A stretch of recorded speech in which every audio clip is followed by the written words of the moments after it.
you have any expectations for how much the ring should cost? No, she don't care about like nothing. Yeah, I'm not Price. materialistic in prices. So. She's really more so a thoughtful girl. Like it's a thought in there. $1,500 ring would be just fine with you. No. Don't say no. Don't show up. Don't say no. Because when did anybody ever propose to you? Nobody proposed to me yet. Exactly. So why would a $1,500 ring mean anything? Got a good question. Exactly. But that's what I expect. No, that's what you expect, and it's because you're too picky. Okay. Guess I'm too picky then. Yes, I know you're too picky. Seems like you guys love each other very much. Yeah, I love this girl so much. Like we've been through like. A ring doesn't matter. The ring doesn't matter. Yeah, it don't matter. It matters in a certain aspect, but it symbolizes like, alright, it's materialistic. Now look, bro, I ain't gonna lie to you. $1,500, you know, depending on who you ask, man, that might be enough, that might not be enough. But $1,500 on a wedding ring, bro, you know, I don't even know what type of ring that would buy you. But if the girl really loves you, dog, she gonna accept it. And then maybe one day, if she's the unicorn of a woman, she's actually traditional. And if she is, she probably will accept that ring. But one day you can upgrade the damn ring if you decide to get married with a prenup, right? You gotta protect yourself at all times. But hey, it is what it is. Go through her messages with every guy you see. All right. You don't want to go through every message with every girl on here? You guys want to do a little loyalty test? Okay. Okay. All right. I want you guys to both open up your phones and hold it up like this. Now, I want you guys to swap phones.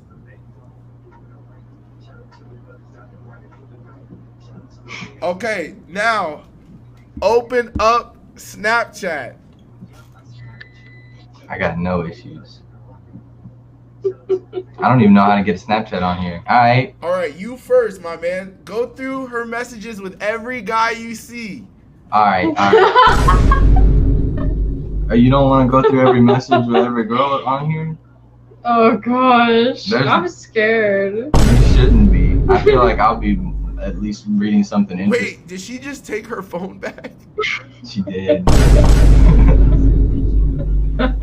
She's just embarrassed. I know she's not doing anything, at least anything that I care about. No. My nigga, she's cheating on you. Oh, no. Look at her face. Look at her face. Have you ever had a woman take you out on a date? No, sadly. Why do you think that is? Hey, bro, help us out with a donation. OG selling candy, bro. Hey, we're in the middle of something. Can you back up? Bro. I don't care, bro. She's getting no money. That's all I gotta say, man. I ain't finna beg you, OG. I know, junkie, OG. Put that on the card. Put that in the card. He never get no dates like that. What was the question again? Why hasn't a woman taken you out before, you think? This generation, they expect men to take them on dates. Like an old school, like a man should take them on dates.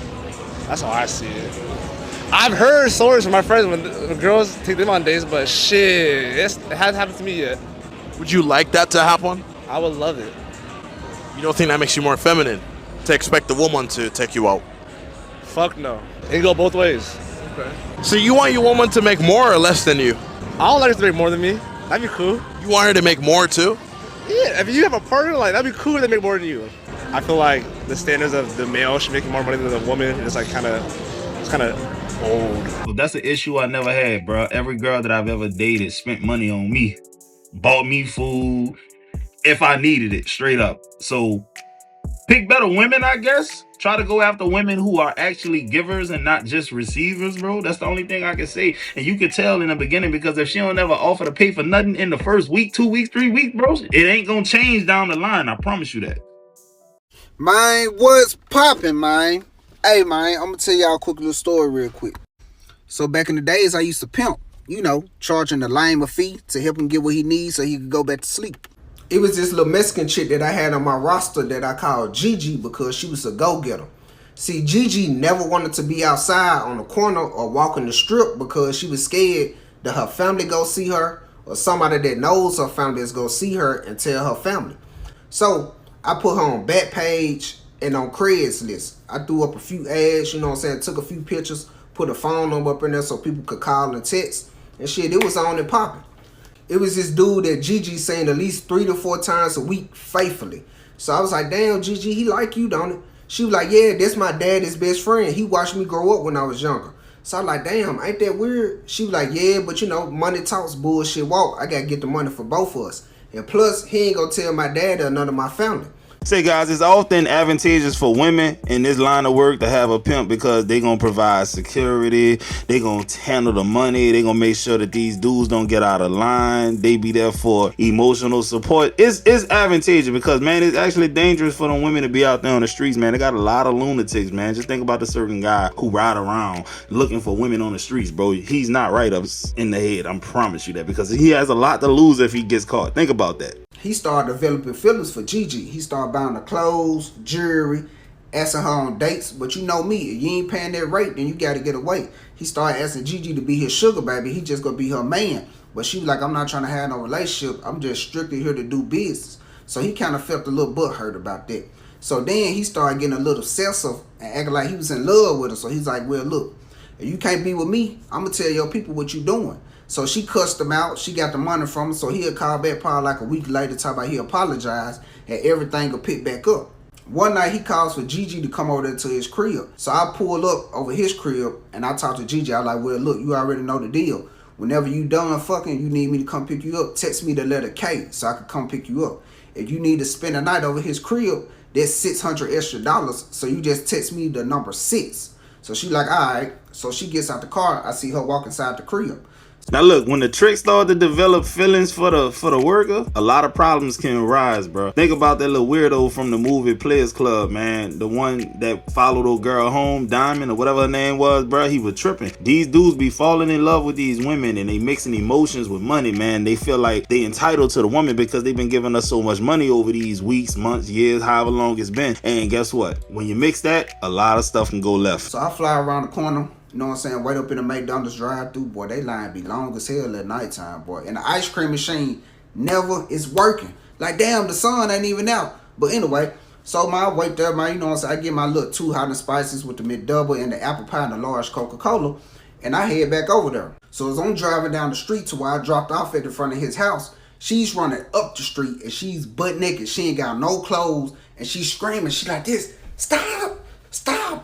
And there's blood everywhere from like underneath her neck all the way down to her feet. I'm talking about she's stripped completely naked. So she like this, stop. So I had her hit the brake, skirt.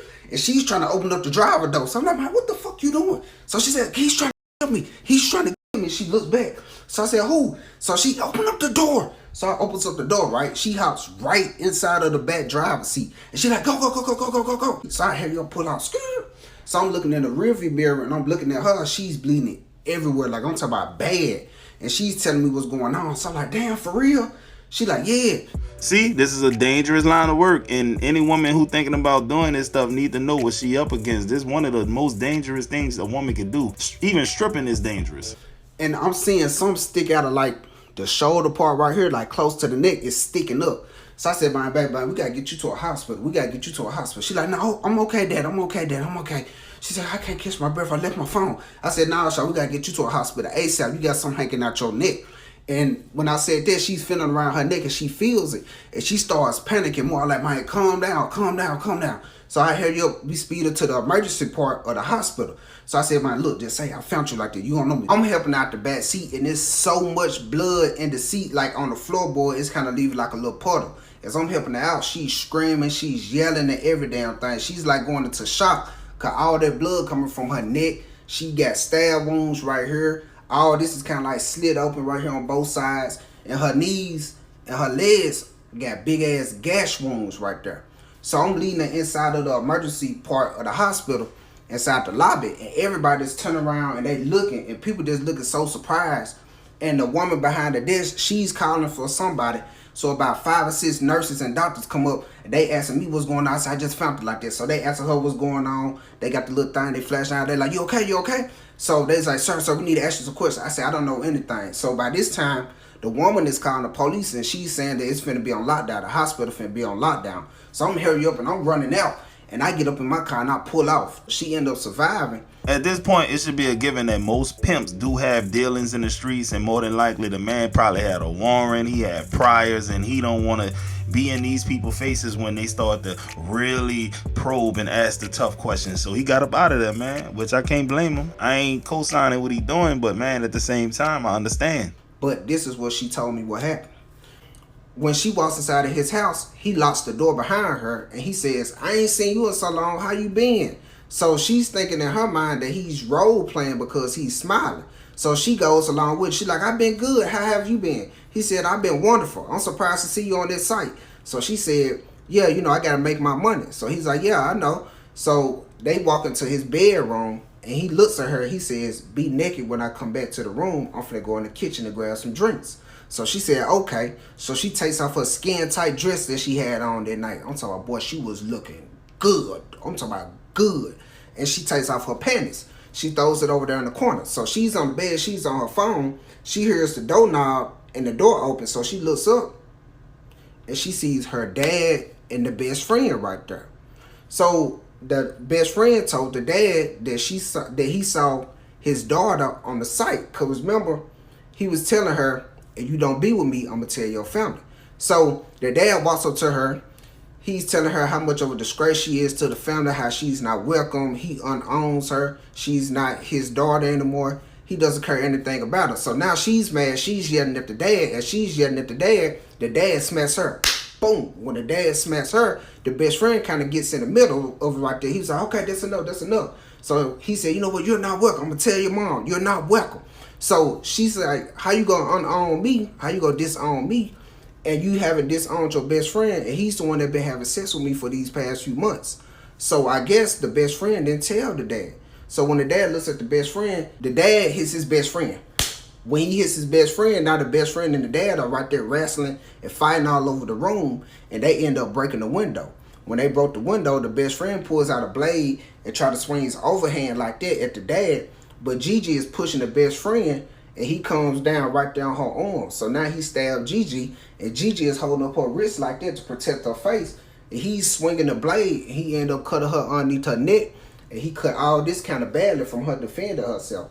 So when he did that, the dad found something around the room, and he's swinging it at the best friend. He's going over Gigi, but something ended up breaking, like a little thick piece of metal right there, and they got lodged right there in between like her neck, her shoulder bone right there. So now she's bleeding and she runs towards the window because they're blocking the door. They're fighting, they're slicing, and the dad's trying to take the knife out of his hand.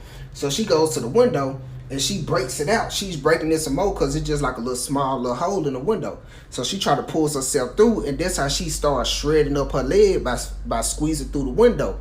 So when she squeezes through the window, she's bleeding real bad now from like her neck all the way down because she's squeezing through that little small little hole in the window because everything is going on.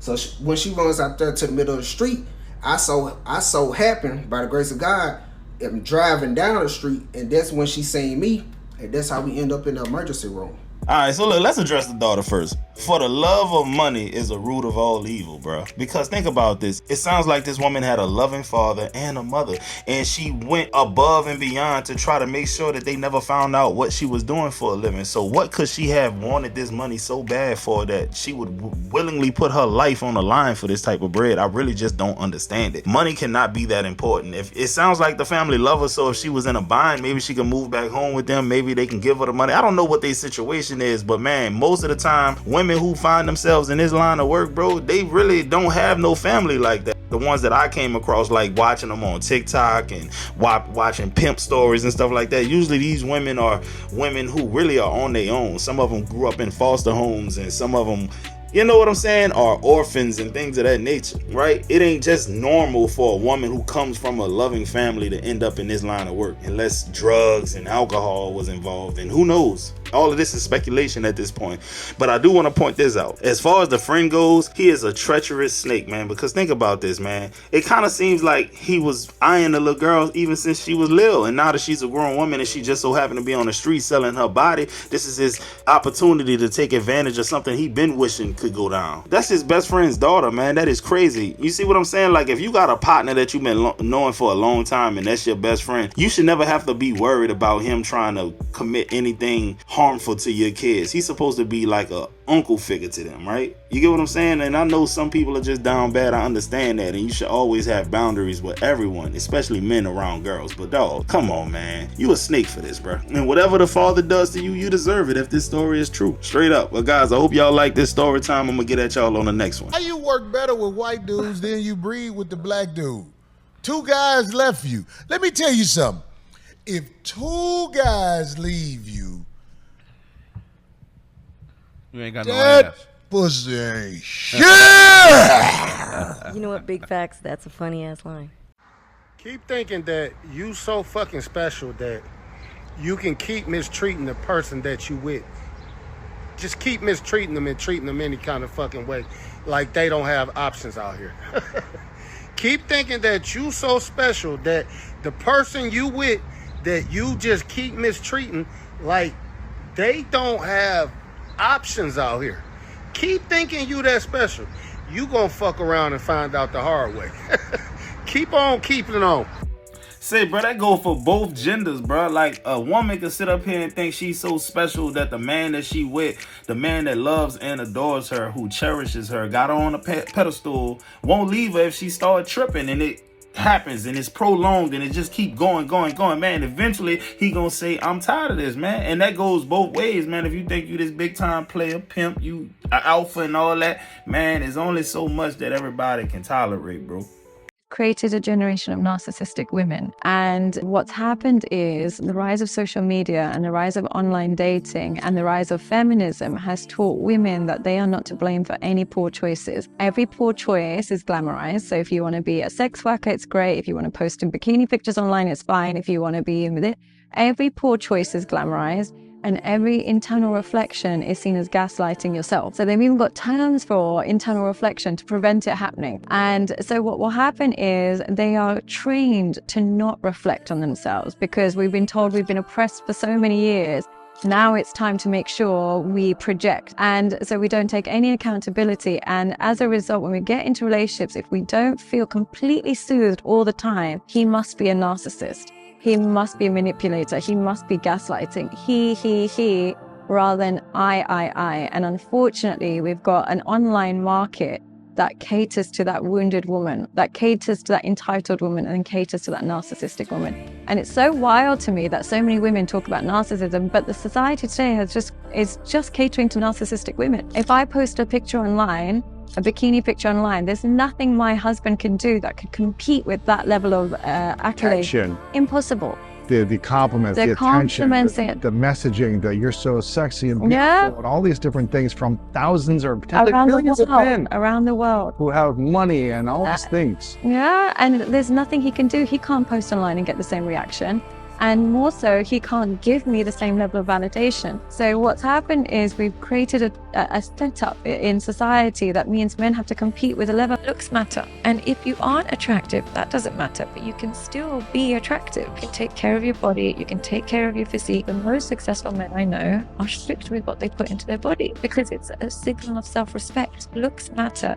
And the reason they matter is they're a signal of your self-esteem. When I have clients come to me, especially men, and they say they're feeling low and this, that, and the other, if they're overweight, I say, you need a PT, not a psychologist. Go to a PT first. Okay, I'm going to have a conversation with you, boost your ego for 10 minutes, and then you're going to go eat cake. What is the point of that conversation? Fix your body first. I promise you, you won't even need me. Say, bro, I'll never forget. One time I was at Starbucks, right, getting some damn coffee, and this dude walked in, right, and he was very, very fit, and them girls was like, oh, look at that, look at that. And then he turned around, they were like, oh, girl. And then one of the girls who happened to be the most attractive one said, I still give it to him. I said, oh, wow. So if you got a 6-pack, some muscles and stuff like that, and you dressed all right, your face ain't got to be all that for some of these women, bro. I'm telling y'all, hit that gym, bro.